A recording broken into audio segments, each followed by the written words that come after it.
Welcome back to our channel మీ విద్యా పవన్. అందరూ ఎలా ఉన్నారు? మేము చాలా బాగున్నాం. మీరు ఎలా ఉన్నారు అనేది కూడా కమెంట్ చేయండి. అలాగే ప్లీజ్ కొత్తగా ఎవరైనా చూస్తుంటే సబ్స్క్రైబ్ చేయండి. అలాగే ఒక చిన్న లైక్ ఇవ్వండి. ఇంకా మార్నింగ్ పాలేస్తే నేను మర్చిపోయాను, మధ్యాహ్నం ఇంకా కాచి ఫ్రిడ్జ్లో పెడుతున్నాను. ఎందుకంటే నేను నెయ్యి కూడా చేస్తాను, అందువల్ల కాచి ఫ్రిడ్జ్లో పెట్టాము అంటే ఆ మీ కూడా యూస్ అవుతుంది కదా, అందువల్ల కాచి ఫ్రిడ్జ్లో పెట్టేశాక తినేమో యాక్టివిటీ చేయించమని గోల్ చేస్తుంది. ఇంకా ఫైనలీ కూర్చున్నాము. తిరిగి ఇలాగే ఏబిసిడీస్ 1 2 3లో అట్లా ప్రింట్ తీసుకొచ్చాము అనుకో, మనం ఒక నెంబర్ చెప్తే దాన్ని ఫైన్ చేసి రౌండ్ చేయమంటాము. చాలా ఇంట్రెస్టింగ్గా కూడా ఉంటుంది. ఇంకా కొన్ని ప్రింట్అవుట్స్ నేను మా హస్బెండ్ వాళ్ళ ఆఫీస్లో ప్రింట్ తీసుకురమ్మని చెప్పాను. చాలా ఉన్నాయి అసలు. పింట్రెస్ట్లో 3 years బేబీ యాక్టివిటీస్ అంటే కొడితే మీకు వస్తుంది. అసలు చాలా ఇంట్రెస్టింగ్గా ఉంటుంది. ఒక ½ an hour దీనిపైన ఒక 5-6 షీట్స్ ఒక రోజులో కంప్లీట్ చేస్తుంది. ఇంకా ఒక నేను 20 షీట్స్ ఏమో తీసుకొచ్చాను, ఒక 3 daysలో కంప్లీట్ చేసేసింది. నేను ఫైన్ చేస్తున్నాను కొత్తగా ఏం చేయించాలా అని. కలరింగ్ మొత్తం ఒకటే వేస్తుంది. తనకి తెలియాలి కదా నెంబర్ 1కి ఇది వేయాలి, 2కి ఇలా వేయాలి అని. కొంచెం రాంగ్ కూడా చేస్తుంది. ఇట్స్ ఓకే, తనే నేర్చుకుంటుంది అని నేను వదిలేసాను. ఇది తనకి చాలా ఇంట్రెస్టింగ్. 1 2 3లో ఏబిసిడీలు లింక్ చేయడము చాలా నచ్చింది. ఇంకోటి ఇది చాలాసేపు ఎంగేజింగ్ అయ్యింది. చాలా టైం కూడా పడుతుంది కదా, వాళ్ళకి కాన్సన్ట్రేషన్ ఇంక్రీజ్ అవుతుంది.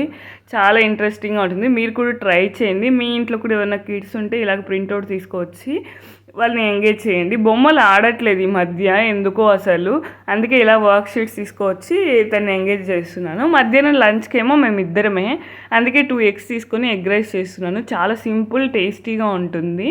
ఏం లేదు, ఆనియన్స్ ఇలాగా పొడిగా కట్ చేసుకొని సాల్ట్ వేసి ఫ్రై చేశాక తర్వాత 2 eggs వేసి బాగా ఫ్రై చేయండి. ఎందుకంటే నీసు వాసన వస్తుంది కదా ఎగ్గు, అందుకని బాగా ఫ్రై అయ్యాక ఆ తర్వాత పసుపు ఖచ్చితంగా వేయండి ఎగ్ రైస్కి. అప్పుడే టేస్ట్ నీసు వాసన రాదు, టేస్ట్ బాగుంటుంది. కొద్దిగా పసుపు వేసి కారం వేసాను. ఆ కారంలోనే ధనియాల పౌడర్ ఉంది కాబట్టి సపరేట్గా ధనియాల పౌడర్ ఏమి వేయలేదు. అంత ఇంట్రెస్ట్ కూడా లేదు. ఏదో సింపుల్గా లేజీ రెసిపీ అనమాట ఇది. అసలు చాలా టేస్ట్ కూడా ఉంటుంది. మీరు కూడా ట్రై చేయండి. ఇలా తింటే ఎగ్ బుజ్జి అవుతుంది, రైస్ వేస్తే ఎగ్ రైస్ అవుతుంది. చాలా టేస్టీగా ఉంది. ఇంకా మేమిద్దరమే కాబట్టి కొద్దిగానే చేసుకున్నాము. ఇంకా తనకి ప్లేట్లో వేసి ఇచ్చేసాను. తనకి హాలిడేస్ కాబట్టి తనే తినడం నేర్చుకోవాలి అనే దీంతో తనకి వేసి ఇచ్చేసాను. కొంచెం ఎక్కువ పెట్టిస్తాను, ఎందుకంటే కింద రాసి వస్తుంది, పైన కొంచెం తిందు, కొంచెం మిగిలిపెడుతుంది. అందువల్ల కొంచెం ఎక్కువ పెట్టానంటే కొంచెం మిగిలిపెట్టేసి ఇచ్చేస్తుంది. అసలు తను తినిపించమని గోల్ చేస్తుంది, అయినా నేను తినిపించకూడదు అన్న దీంతో తనకే ఇచ్చేసాను. ఎంత తింటే అంటే తిని అని చెప్పి. ఇంకా తనకి కాసేపు టీవీ పెడుతున్నాను. తినేటప్పుడు కాదు, ముందుగానే పెట్టాను. ఇంకా కంటిన్యూ అవుతుంది. ఒక ½ an hour మార్నింగ్ నుంచి ఎంత యాక్టివిటీస్ చేయించినా, ఎంత పార్కుకి తీసుకొని వెళ్ళినా కొంచెం టైం మిగిలిపోతుంది తనకి. అప్పుడు నేను ఎలా ఎంగేజ్ చేయాలో అర్థం కావట్లేదు, దానికి కూడా చూడాలి. ఇంకా టీవీ పెట్టేసాను. తను స్పూన్ తీసుకోవడానికి వెళ్తుంది. ఇంకా తీసుకొచ్చి తను తింటూ ఉనింది. ఇంక నేను తినేసి కాసేపు పడుకోబెట్టేశాను. లేచాక స్విమ్మింగ్కి వెళ్దాము అని చెప్పాను. 3:30 కల్లా లేసేసింది. అసలు నార్మల్గా 4-5:30 వరకు పడుకుంటుంది. స్విమ్మింగ్ అని చెప్పాను కదా, అందువల్ల 3:30 కల్లా లేసేసింది. ఇంకా మొత్తానికి డ్రెస్ వేసి రెడీ చేస్తున్నాను. ఖచ్చితంగా స్విమ్మింగ్ డ్రెస్ ఉండాలా. ఇంతకుముందు స్టార్టింగ్ మేము ఇక్కడికి వచ్చినప్పుడు అలా ఏం కండిషన్ లేదు. మళ్ళీ లాస్ట్ ఇయర్ ఏమో చెప్పారు స్విమ్మింగ్ డ్రెస్ ఖచ్చితంగా ఉండాలి అని చెప్పి. ఇంకా అందువల్ల టవల్స్, తనకి నెక్స్ట్ మార్చుకోవడానికి పెయిర్స్ అన్నీ తీసుకున్నాను. మళ్ళీ వాటర్ బాటిల్ మర్చిపోయాను. ఒకసారి అలానే వాటర్ తీసుకొని వెళ్ళలేదు, ఓని గోల చేసింది. అందువల్ల మర్చిపోకుండా తీసుకొని ఇంకా డోర్ లాక్ చేసుకొని లిఫ్ట్ ప్రెస్ చేసేసి ఇంకా తను ప్రెస్ చేస్తుంది. ఎందుకో ప్రెస్ చేస్తాను అనింది. ఇంకా టైం అయిపోతుంది అని నేనే ప్రెస్ చేసుకొని ఇంక వెళ్ళాము. మాకు అపార్ట్మెంట్లోనే ఉంటుంది క్లబ్ హౌస్లోనే స్విమ్మింగు, మీకు ఏ యాక్టివిటీ కావాలన్నా అక్కడే ఉంటుంది. జిమ్ ఉంటుంది, అన్నీ ఉంటుంది.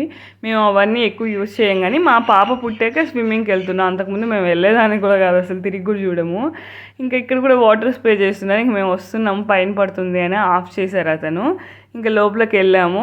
ఎవ్వరు లేదు, వీక్ డేస్ కదా. సండే అయితే కొంతమంది వస్తారు, సండే ఈవినింగ్ చాలామంది ఉంటారు. ఇంకా వీక్ డేస్ కాబట్టి ఎవరు ఉండరు. ఇంకా ఫ్లోటింగ్ ఉంటుంది కదా, దాన్ని వేసి వదిలాను. నేను ఎందుకు డ్రెస్ కొనుక్కున్నానంటే నాకు స్విమ్మింగ్ రాదు, కాకపోతే తిని ఆ బిగ్ సింగింగ్లో వదిలి తనకు అలవాటు చేయాలన్న దీంతో నేను డ్రెస్ కొనుక్కున్నాను. లేకపోతే అసలు నేను కొనుక్కునేదాన్ని కాదు, ఎందుకంటే నాకు రాదు కదా. ఇంకా తన కోసం మాత్రమే కొనుక్కున్నాను. తను ఈసారి చాలా ధైర్యంగా నేను వదిలింది. ఫస్ట్ భయపడింది కానీ నేను కాసేపు వదిలి నేను వాటర్లో ఉండడం వల్ల కాసేపు ధైర్యంగా వదిలింది. తనకి స్విమ్మింగ్ కూడా ఆ ఫ్లోటింగ్ దీంతో చేస్తుంది అసలు. ఇంకా నేర్పించాలి, ట్రైనర్ని చూడాలి, ఈ ఇయర్ అయినా నెక్స్ట్ ఇయర్ అయినా. ఇంకా అయిపోయాక బయటకు వచ్చాక ఎక్కడ చూసినా తినికి ఫ్లవర్స్ పిచ్చి, అసలు ఏం చేయదు, కోసుకొని వచ్చి ఇంట్లో వచ్చి తుంచి పోసేస్తుంది. ఇంక వచ్చాక ఫ్రెష్ అప్ అయిపోయాము ఇద్దరము, తలస్నానాలు చేసాము, లేకపోతే బ్లీచింగ్ వాసన వస్తుంది కదా. ఇంకా తను ఫ్రెష్ అప్ చేయించేసి తనకి పాలు ఇచ్చేసాను. దాంట్లో కూడా ఓవర్ యాక్షన్, నేను పట్టుకొని తాగిపించాలంటే ఇంకా లేదు అని చెప్పి తనకి ఇచ్చేసి ఇంకా నేను టీ పెట్టుకుంటున్నాను. 6 అయిపోయింది, దాదాపు 3:30కి వెళ్ళాము, 6కి వచ్చాము. అసలు ఇంకా ఫ్రెష్ అప్ అయ్యి ప్రశాంతంగా టీ పెట్టుకున్నాను. అసలు ఎంత హెడేక్గా ఉందో అసలు. లేచాము, లేచిన వెంటనే అక్కడికి వెళ్ళాము, చాలాసేపు అసలు వాటర్లోనే అసలు. ఇంకా మంచిగా ప్రశాంతంగా వచ్చి టీ పెట్టుకున్నాను. ఇంకా నెక్స్ట్ స్వీట్ కూడా చేశాను. వీడియో లెంత్ అయిపోతుంది అని చెప్పి నెక్స్ట్ వీడియోలో పోస్ట్ చేస్తాను. లాస్ట్ వరకు చూసినందుకు థ్యాంక్ యూ సో మచ్. అలాగే ప్లీజ్ సబ్స్క్రైబ్.